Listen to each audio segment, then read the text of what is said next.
Welcome sa Draw Animation mga comrades. Ngayon ay ikikwento ko sa inyo ang mga ganap sa classroom namin kapag walang teacher o di kaya ay wala kaming klase.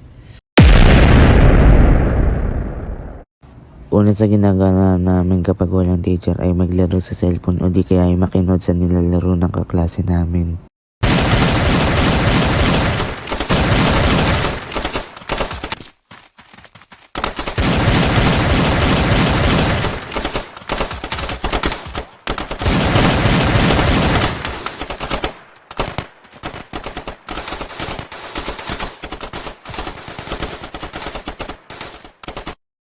Anong nangyari? Wala pang 1 minuto o lats na? Hahaha. Pagka ganyan yung ginagawa namin, ay sasawayin kami ng sekretary ng klase dahil medyo maingay. Hahaha.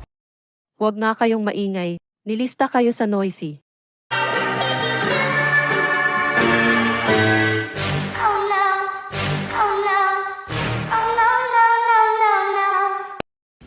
Dahil sa ingay ni Jiro at ni Carlos ay nadawit ang pangalan ko sa noisy.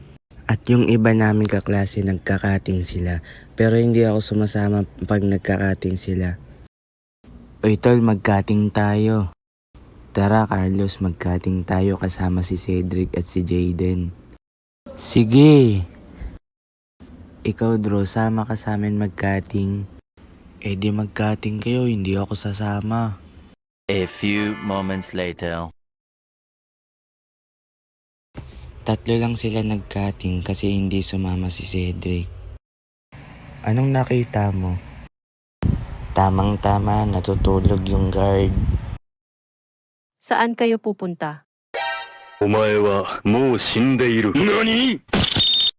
Lalabas na sana sila ng school, kaya lang may teacher na nakakita. At syempre, hindi namin alam kung saan sila pumunta dahil hindi pa sila bumabalik sa room. At syempre walang teacher, ay pangalawa sa ating listahan ang pakikipagkwentuhan sa ating katabi. Siya nga pala si Jin, siya yung katabi ko nung first year high school ako. May kikwento ako nakakatawa.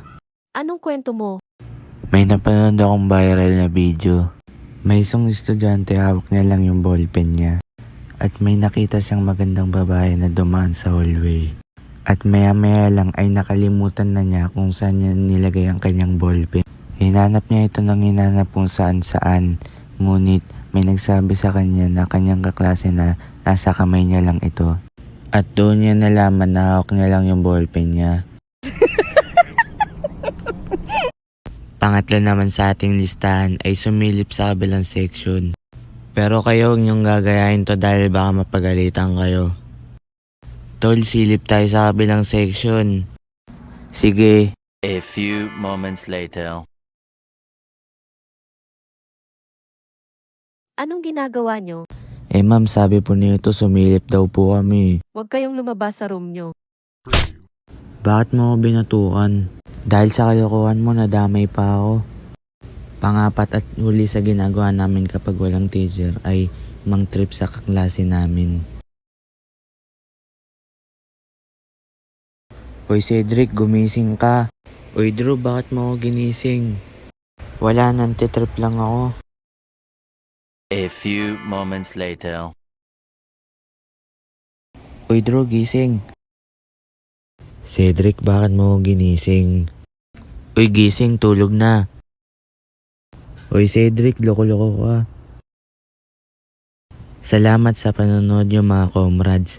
Kung ganun man ay mag-like at subscribe na kayo sa akin channel. Yun lang po mga comrades.